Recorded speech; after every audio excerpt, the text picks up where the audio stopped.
नमस्कार दोस्तों, आज के वीडियो में हम जानने वाले हैं कि आगरा में डॉक्टर भीमराव अंबेडकर के ऐतिहासिक भाषण के बारे में। वीडियो में लास्ट तक बने रहना।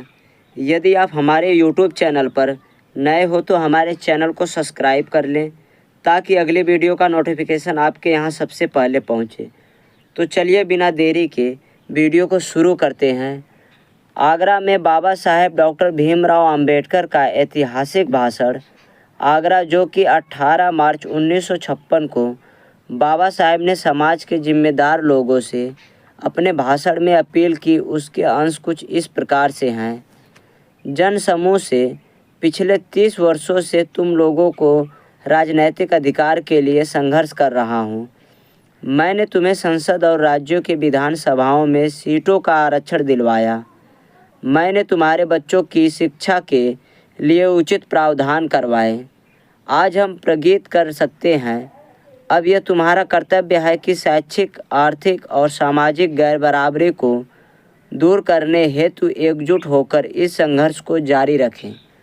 इस उद्देश्य की प्राप्ति के लिए तुम्हें हर प्रकार की कुर्बानियाँ के लिए तैयार रहना होगा, यहाँ तक कि खून बहाने के लिए भी।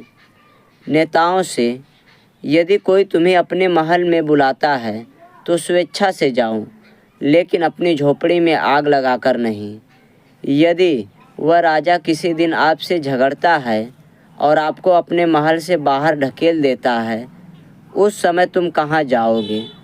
यदि तुम अपने आप को बेचना चाहते हो तो बेचो, लेकिन किसी भी हालत में अपने संगठन को बर्बाद होने की कीमत पर नहीं। मुझे दूसरों से कोई खतरा नहीं है, लेकिन मैंने अपने लोगों से ही खतरा महसूस कर रहा हूँ।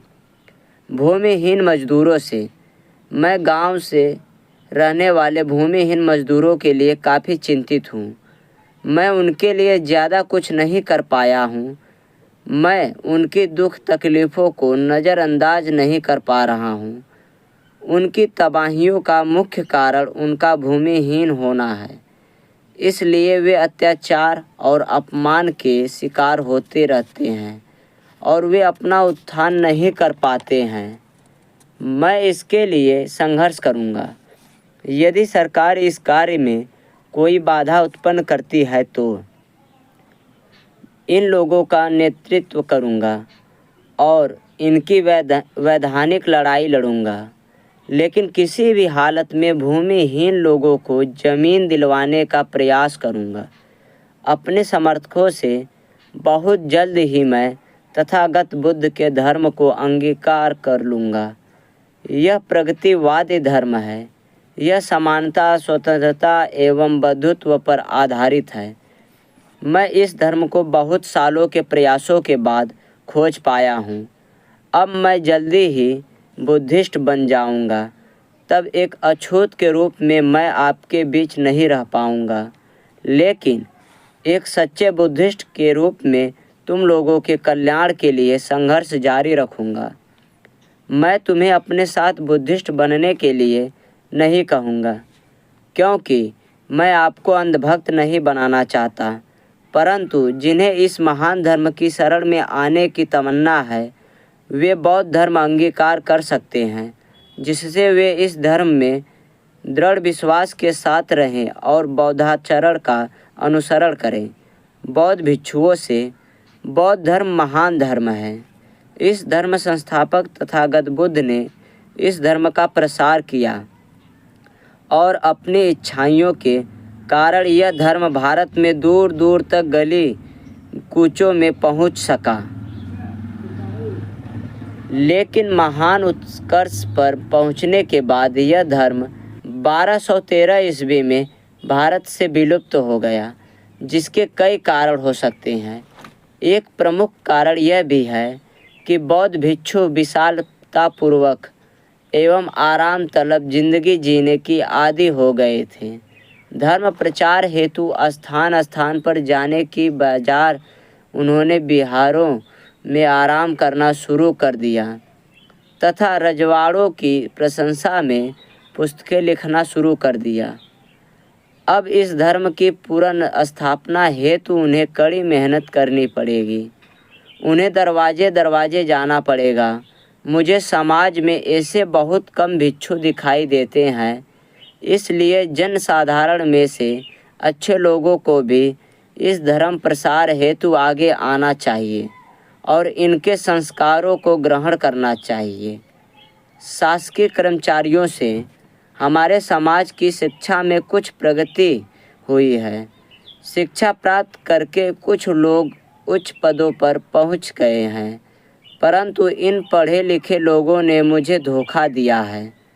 मैं आशा कर रहा था कि उच्च शिक्षा प्राप्त करने के बाद वे समाज की सेवा करेंगे, किंतु मैं देख रहा हूं कि छोटे और बड़े क्लर्कों की एक भीड़ एकत्रित हो गई है जो अपनी पेट भरने में व्यस्त हैं। मेरा आग्रह है कि जो लोग सांस की सेवाओं में नियोजित हैं, उनका कर्तव्य है कि वे अपने वेतन का 20वां भाग 5% स्वेच्छा से समाज सेवा के कार्य हेतु दें।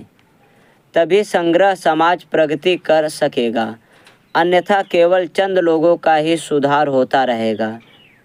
कोई बालक जब गांव में शिक्षा प्राप्त करने जाता है तो संपूर्ण समाज की आशाएं उस पर टिक जाती है। एक शिक्षित समाज कार्यकर्ता समाज के लिए वरदान साबित हो सकता है।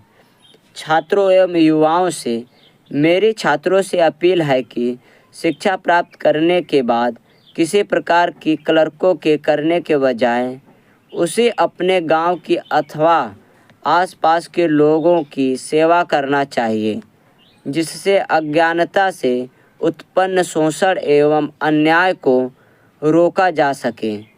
आपका उत्थान समाज के उत्थान में ही निहित है। आज मेरी स्थिति एक बड़े खंभे की तरह है जो विशाल टेंटों को संभाल रही है। मैं उस समय के लिए चिंतित हूँ कि जब यह खंभा अपनी जगह पर नहीं रहेगा, मेरा स्वास्थ्य भी ठीक नहीं रहता। मैं नहीं जानता कि मैं कब आप लोगों के बीच से चला जाऊँ। मैं किसी ऐसे युवक को नहीं ढूंढ पा रहा हूँ जो इन करोड़ों असहाय और निराश लोगों के हितों की रक्षा करने की जिम्मेदारी ले सके।